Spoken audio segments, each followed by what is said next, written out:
Next topic हमारे पास आता है रिफॉर्मिंग। जब रिफॉर्मिंग में से शॉर्ट क्वेश्चन आएगा तो आप इसकी डेफिनेशन दोगे जस्ट, और अगर आपके पास ये लॉन्ग क्वेश्चन के तौर पे आ जाता है तो फिर आपने पूरे प्रोसेस को, जिसमें इसका स्टार्ट है, फिर बीच में रिफॉर्मिंग है क्या, फिर एंड में आपने पूरा टॉपिक कवर करना है। तो रिफॉर्मिंग नेम से ही आप बता सकते हो, फॉर्मिंग इज टू फॉर्म, किसी चीज़ को बनाना। क्रैकिंग में हमने बनाए थे बहुत अच्छी क्वालिटी के गैसोलीन। रिफॉर्मिंग का मतलब होता है दोबारा से बनाना, मतलब अब हमने गैसोलीन ऑफ गुड क्वालिटी तो बना लिया। रिफॉर्मिंग का मतलब है हम दोबारा से उसकी क्वालिटी को बहुत ही ज़्यादा इन्हेंस करेंगे। अब जो गैसोलीन हमें मिलती है उसमें कुछ ऐसी फ्रैक्शंस भी होती हैं। फ्रैक्शन का मतलब है कि ऐसे कंपाउंड्स भी रह जाते हैं जो कि क्वालिटी जिनकी अच्छी नहीं, मतलब जिनमें कार्बन की चेन, कार्बन का नंबर बहुत ही ज़्यादा हाई होता है। तो जब हम ऐसे गैसोलीन को अपनी बाइक्स में डालते हैं तो वो शार्प मेटालिक साउंड पैदा करते हैं। शार्प मेटालिक साउंड पैदा करने का मतलब होता है, इस प्रोसेस को हम कहते हैं नॉकिंग। नॉकिंग साउंड आती है हमारे पास, और अगर हमारी व्हीकल्स में से साउंड आ रही है तो इसका मतलब है कि जो पेट्रोलियम हमने यहाँ पर यूज़ किया है उसकी क्वालिटी अच्छी नहीं है हमारे पास। तो फिर हम क्या करते हैं, फिर हम रिफॉर्मिंग का प्रोसेस करते हैं। रिफॉर्मिंग का प्रोसेस मतलब उस गैसोलीन को रिफॉर्म करते हैं, उसको दोबारा से रिफाइन किया जाता है, उसकी क्वालिटी को इम्प्रूव किया जाता है। अब नॉकिंग का मतलब है कि क्वालिटी हमारे पास अच्छी नहीं है। तो क्वालिटी को कैसे मेजर किया जाता है, कोई गैसोलीन हम यूज़ कर रहे हैं उसकी क्वालिटी अच्छी है या नहीं, ये हमें कैसे पता चलता है? ये हमें पता चलता है उसके ऑक्टेन नंबर से। Now what is octane number? अब हमारे पास एक गैसोलीन है, अगर उसकी क्वालिटी बहुत अच्छी है तो उसका ऑक्टेन नंबर बहुत ज़्यादा हाई होगा। तो क्वालिटी अच्छी कैसे होती है? अब हाइड्रोकार्बन, कार्बन स्ट्रेट चेन बनाती है हमारे पास, या फिर 1 2 3 4 5, ये 5 कार्बन हैं जो कि स्ट्रेट चेन में है। अगर यही 5 कार्बन हमारे पास प्रेजेंट हों इस तरह से 1 2 3 4 एंड 5, अगर एक ये हाइड्रोकार्बन है, दूसरा ये हाइड्रोकार्बन है, यहाँ पर हाइड्रोजन होंगे 3, यहाँ पर होंगे 3, यहाँ पर 2, यहाँ पर 2, यहाँ पर 2, यहाँ पर 2, हर एक कार्बन टोटल 4 बॉन्ड बनाती है। तो आप जब इसको काउंट करोगे तो कार्बन के 4 बॉन्ड्स कंप्लीट हो जाएंगे। यहाँ पर है CH3, यहाँ पर है CH3, यहाँ पर है CH3, यहाँ पर CH3, यहाँ पर कार्बन ने ऑलरेडी 4 बॉन्ड बनाए हैं तो यहाँ पर हाइड्रोजन नहीं आएगा। अब ये हमारे पास एक है hydrocarbon which is straight chain, straight. अब यहाँ पर हमारे पास आ गई है ब्रांचिंग, तो दिस इज ब्रांच्ड। फर्क अब हमारे पास क्या होगा, ये जो स्ट्रेट चेन हाइड्रोकार्बन है इसका ऑक्टेन नंबर होगा लोअर। मतलब अगर हमारे पास गैसोलीन है जिसमें हमारे पास हाइड्रोकार्बन स्ट्रेट चेन है तो इसका ऑक्टेन नंबर लोअर होगा, मतलब कि इसकी क्वालिटी हमारे पास अच्छी नहीं होगी। उसके मुकाबले में ये हमारे पास एक ब्रांच चेन हाइड्रोकार्बन है, तो जब हम इसका ऑक्टेन नंबर देखेंगे, इसकी क्वालिटी देखेंगे तो इसका ऑक्टेन नंबर होगा हमारे पास हाई, मतलब इसकी क्वालिटी हमारे पास होगी अच्छी। इट्स मीन जितनी भी हमारे पास स्ट्रेट चेन हाइड्रोकार्बन्स होती हैं उनके ऑक्टेन नंबर, उनकी क्वालिटी लो होती है। अगर आप एक ऐसी गैसोलीन यूज़ कर रहे हो जिसमें ज़्यादा मॉलिक्यूल स्ट्रेट चेन है तो फिर आपकी बाइक में, आपके व्हीकल्स में नॉकिंग होने के चांसेस ज़्यादा हैं, क्योंकि उसकी क्वालिटी अच्छी नहीं है एज़ कम्पेयर्ड अगर आप ब्रांच चेन गैसोलीन को यूज़ करते हो। तो रिफॉर्मिंग का प्रोसेस एक्चुअली होता क्या है, रिफॉर्मिंग में जो हमारे पास स्ट्रेट चेन हाइड्रोकार्बन्स होते हैं, हम रिफॉर्मिंग प्रोसेस करते हैं। रिफॉर्म मतलब उनको दोबारा से शेप देते हैं। तो स्ट्रेट चेन हाइड्रोकार्बन्स को कन्वर्ट कर दिया जाता है ब्रांच चेन हाइड्रोकार्बन में। आपकी बुक में जो नई इक्वेशन दी है उन्होंने इसमें लिया है ऑक्टेन। ऑक्टेन का मतलब होता है 8 कार्बन्स, 1, यहाँ पर मैंने लिए हैं 3, क्यों? अब आप यहाँ पर अगर देखो तो साइड पे दोनों तरफ है CH3, लेकिन अगर आप सेंटर वाले कार्बन्स को देखोगे तो सबके साथ CH2 CH2 CH2 ये सेम लगे हैं।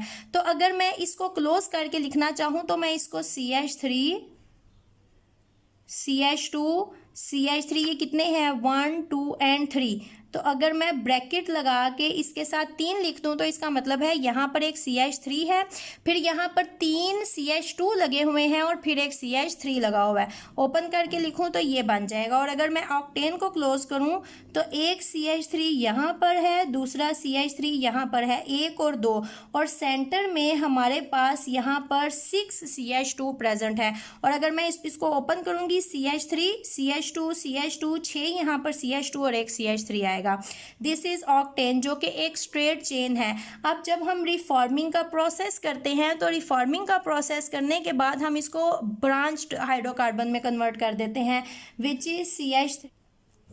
ये हमने यहाँ पर यूज़ किया रिफॉर्मिंग प्रोसेस। एक हमारे पास ऑक्टेन था, कार्बन नंबर 8, 6 ये है, 7 और 8, और हमने रिफॉर्मिंग करके इसी 8 को कन्वर्ट कर दिया है ब्रांचिंग में। अगर आप काउंट करोगे 1 2 3 4 5 6 7 8, यहाँ पर भी कार्बन 8 है। और हाइड्रोजन अगर आप काउंट करो 6 2 12 13 14 15 16 17 18, और अगर इन सारे हाइड्रोजन्स को काउंट करो तो ये भी आपके पास 18 ही होंगे।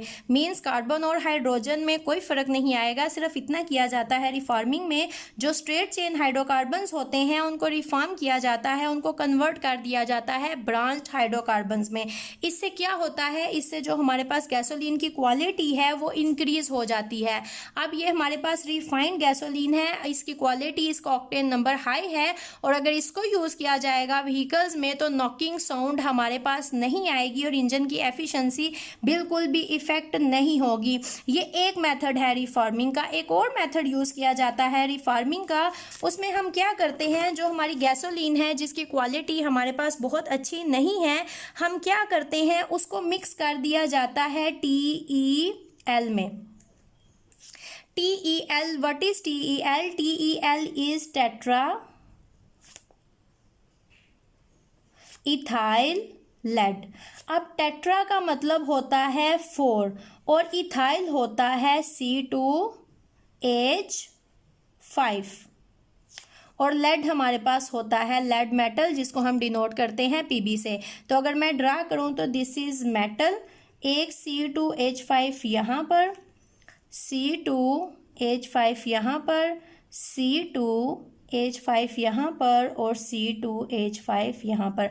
अब अगर हमारे पास पेट्रोलियम है जिसकी क्वालिटी बहुत ज़्यादा अच्छी नहीं है तो हम क्या करते हैं, उस पेट्रोलियम के अंदर टेट्रा एथाइल लेड को लेते हैं और उनको वहाँ पर मिक्स किया जाता है। इसको मिक्स करने से हमारी गैसोलीन की क्वालिटी बहुत ही ज़्यादा इन्हेंस हो जाती है। और ये जो हमारे पास मॉलिक्यूल आता है, जो ये हमारे पास ये भी मॉलिक्यूल बना था, ये कहा जाता है कि इनका ऑक्टेन नंबर मैक्सिमम है, मतलब कि इनकी क्वालिटी सबसे ज़्यादा अच्छी है। That is the refined one petroleum which we can use in our vehicles. लेकिन अगर हम अपने ऑर्गेनिक मॉलिक्यूल्स को, अपनी गैसोलीन को टेट्राइथाइल लेड के साथ मिक्स करते हैं तो हमारे पास नुकसान ये होता है, जब ये इंजन के अंदर बर्न होता है तो ये जो साइडों पे लगे हुए हाइड्रोकार्बन हैं ये तो वहाँ पर बर्निंग करेंगे, कार्बन डाइऑक्साइड बनाएंगे। कंबशन आपने स्टडी की है, जब ऑर्गेनिक मॉलिक्यूल की बर्निंग होती है तो हमारे पास कार्बन डाइऑक्साइड और हमारे पास वाटर मॉलिक्यूल्स बनते हैं, जो कि अगर हमारे एटमॉस्फेयर में रिलीज होते हैं तो they are not quite dangerous. In fact carbon dioxide is useful for plants और वाटर भी हमारे पास यूजफुल है। लेकिन जब हमारे पास ये जो सेंटर में लेड आ जाता है और इस पूरे मॉलिक्यूल की बर्निंग होती है हमारे पास, तो ये जो लेड है जब ये बर्न होता है तो ये हमारे पास बनाता है लेड ऑक्साइड। लेड ऑक्साइड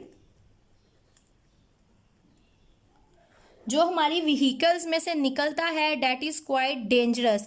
अब ये क्या करता है, ये एयर पोल्यूशन काज करता है। अब सबसे ज़्यादा इसका नुकसान हमारे पास क्या होता है कि जब हमारे पास we can say metallic lead which is discharge into the air through the exhaust pipe and cause air pollution है। ह्यूमन बॉडीज़ के अंदर लेड जाके अकामुलेट होना शुरू हो जाता है, और बॉडी में अगर कोई भी हैवी मेटल अकामुलेशन होती है तो heavy metals are quite carcinogenic. अगर बॉडी में अकामुलेशन बहुत ज़्यादा प्रोलॉन्ग्ड होगी तो फिर ये क्या करती हैं, जिस भी पार्ट में इनकी अकामुलेशन होती है वहाँ पर ये कैंसर काज करना शुरू कर देती हैं। तो ये जो लेड है that is quite dangerous for our body, इसलिए इसको बहुत ज़्यादा अवॉइड किया जाता है। और रिफॉर्मिंग में ज़्यादातर जो स्ट्रेट चेन हाइड्रोकार्बन्स होती हैं उसको रिफॉर्म करके ब्रांच चेन हाइड्रोकार्बन्स के अंदर कन्वर्ट किया जाता है।